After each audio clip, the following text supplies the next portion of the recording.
Chapter 18, Embracing One's Tradition. Let us begin with a reading from Jaroslav Pelikan's The Vindication of Tradition. By including the dead in the circle of discourse, we enrich the quality of the conversation. Of course, we do not listen only to the dead, nor are we a tape recording of the tradition. That would really be the dead faith of the living, not the living faith of the dead. Well, in our previous lecture, we identified natural law and interspirituality as two possible ways in which our approach to spiritual direction can be adapted to other religious, philosophical, and ethical traditions. In this lecture, we wish to emphasize how the model can help people to come to a deeper awareness of and take ownership of their own traditions. It helps them to name one's tradition. Let me begin with a few quotations from some well-known authors. Paul Tillich, one of the great Protestant theologians of the last century, once wrote that faith pertains to matters of ultimate concern.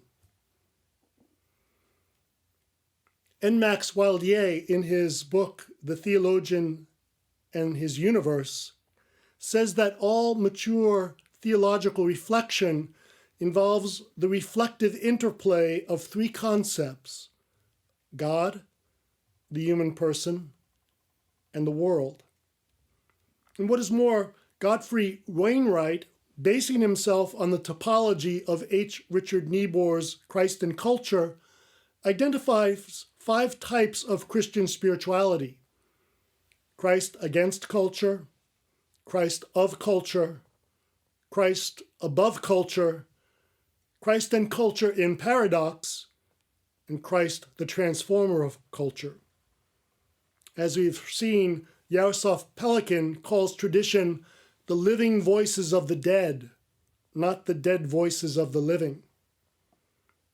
These insights from such noted theologians have particular relevance for adapting our model of spiritual direction for those from other religious, philosophical, and ethical traditions.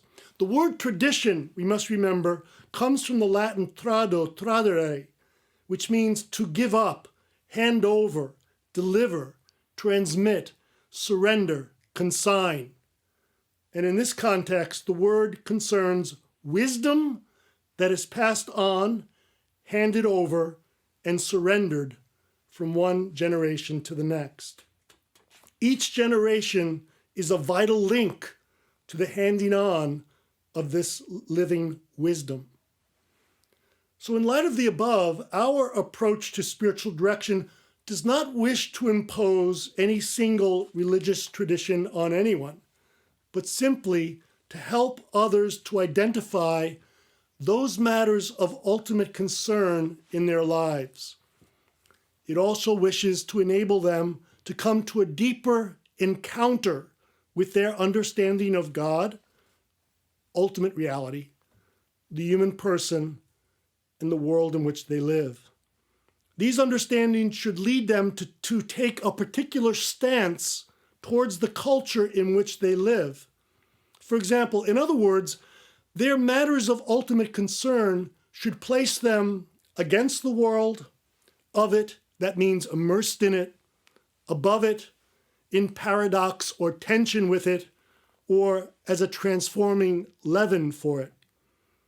It should also help them to take ownership of their traditions, identifying the strengths and weaknesses in them, and find practical applications for their daily life. The goal here is to enable people to encounter the living voices of their traditions, make them relevant for their present circumstances, and give them the strength to move forward in life with more confidence in their own self-understanding. The process of naming one's tradition is no easy task. It involves listening to the living voices of the past and probing them to discover their subtle nuances and interpretations. It means sifting through, being able to discern their various strengths and weaknesses and looking at the values they seek to inculcate in their followers. And most of all, it means taking ownership of them and making them one's own in a way that fosters one's human identity so that one can move forward in life and actually become one of those living voices for future generations. Listening to these voices enables people to develop in continuity with them as they seek to interpret in a way that has practical relevance for their lives. So, I'd like to propose a way in which members of various religious, philosophical, and ethical traditions can prepare for our model of direction that is proposed in this course. Our model of direction seeks to help others to interpret their tradition so that they can name it, take ownership of it, and live it out in the warp and woof of their daily life. It encourages those belonging to other religious, philosophical, and ethical backgrounds to engage their traditions in constructive and practical ways. And doing so requires an amount of preparation before entering into a direction session. Such preparation should involve engaging one's sacred texts in a contemplative, reflective manner that leads to resolute action. And I would like to propose employing the model of what I call the 4 R's for reading a sacred text. And the 4 R's stand for read, reflect, rest, and resolve. Read, reflect, rest, and resolve. This fourfold process differs somewhat from the classical monastic Lectio Divina, or holy reading, which focuses more on the interior life through reading, meditation, prayer, and contemplation. The 4 R's, by way of contrast, seek to move the reader towards practical and resolute action, and in doing so, prepares people for the direction session with a greater sense of where they stand in relationship to their particular tradition and what it requires of them morally. While there is considerable overlap in the approaches of Lectio Divina and the 4 R's, the one employed here seems to be better suited to helping people navigate the turbulent waters of the moral and spiritual life. So let us take a deeper look at this fourfold movement. First of all, read. Every tradition usually has a canon of sacred texts. The Jews have the Hebrew scriptures, Christians, the Old and New Testaments, the Muslims, the Quran, the Hindus, the Upanishads, the Buddhists, the Tripitaka, and the Sutras, to name but a few. Even strictly philosophical and ethical traditions have key texts to which they turn for guidance. So when preparing for a session of direction, people should look for a text from their tradition and engage it in a reflective manner. The text itself should not be very long. It should be read slowly, several times over. The purpose here is not to focus merely on what the text says, but on what its significance is for the individual. And the text should be read in silence and in a quiet place. And one should listen actively to what one is reading. People must learn to stay with the text, to wrestle with it, until it reveals to the reader a deeper meaning. From reading, we move to reflection.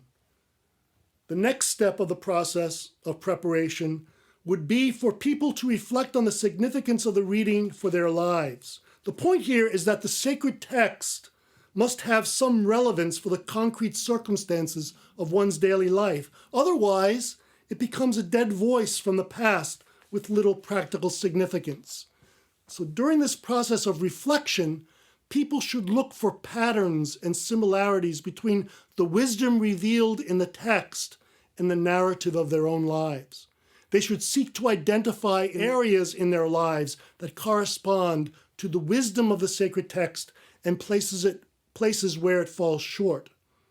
Now, there will usually be a gap between the ideal presented in the sacred text and the way it is embodied in real life. And after reading and the process of reflection, we come to a moment of rest.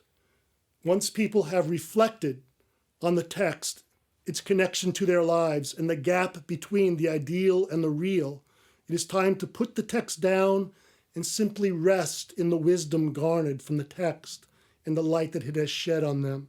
Doing so allows them to get in touch with a deeper spiritual level of their human makeup. It enables them to absorb the text in ways that go beyond words and concepts. It helps them to get in touch with their feelings towards the gap in one's life and what needs to be done to narrow it. It enables the reader to make the text his or her own and interpret it in a way that leads to genuine human fulfillment. And from that experience of rest, we move to resolve. What is the text asking of me? The purpose of engaging the sacred text in this way is to gently move people into action. To do so, they must move out of the period of silent rest and ask themselves this very simple question and try to identify concrete steps that will enable them to give the text life in the concrete circumstances of daily life. This movement from reading, reflection, rest, and resolution is a beautiful way in which people from other religious, philosophical, and ethical traditions can engage their sacred texts, savor them, make them their own, and find concrete ways of implementing the challenge they make to them in their daily lives. This fourfold process involves reading the sacred text, reflecting upon it, resting in it, and resolving to act from it. It should prepare directees for the direction process in a model that should enable them to talk openly and freely about the specific areas of growth in need of attention. Now, if we had time, I would go through a number of the traditions, the Jewish tradition, the Islamic tradition, the Taoist tradition, the Hindu tradition, the Buddhist tradition, and show some of the ways in which the values expressed in each of these traditions represent a common patrimony. But this was work that has been done by the International Theological Commission, and which talks about this common moral patrimony that many of the world's major religions share. I'd like to read from number 12 of In Search of a Universal Ethic. The form and extent of these traditions can vary considerably. Nevertheless, they testify to the existence of a patrimony of moral values common to all human beings, no matter how these values are justified within a particular worldview. For example, the golden rule, and what you hate and what not to do to anyone, found in the book of Tobit, is found in one form or another in the major wisdom traditions. Furthermore, these traditions generally agree in recognizing that the great ethical rules not only impose themselves on a specific human group, but also hold true for each individual and for all peoples. In fact, several traditions recognize that these universal moral behaviors are demanded by the very nature of man. They express the manner in which he is to enter into a creative and harmonious way into a cosmic or metaphysical order that transcends him and gives meaning to his life. This order is, in fact, filled with an immanent wisdom. It carries a moral message that human beings are capable of discerning. To find other expressions of this common moral patrimony, I would point you to chapter 1 of In Search of a Universal Ethic. I would point you to C.S. Lewis's appendix to his book, The Abolition of Man, where he offers similar illustrations of what he calls illustrations of the Tao. I would point you to a short list of universal moral values found easily on the internet. I would point to Sir John Templeton's Wisdom from the World Religions, Agape and Love, Discovering the Laws of Life, the Worldwide Laws of Life, 200 Eternal Spiritual Principles. There are many sources for finding what this common moral patrimony consists of. To conclude, in this presentation, we have examined how, by embracing their own traditions and probing their sacred texts using this method of the 4 R's, reading, reflecting, resting, and resolving, members of other religious, philosophical, and ethical traditions can benefit from an adaptation of the Alphonsian model of direction. And let us close with some reflection questions. What does it mean to engage one's tradition? Why is it important to name and embrace one's tradition in the direction process? Why is it important to engage the sacred texts of one tradition?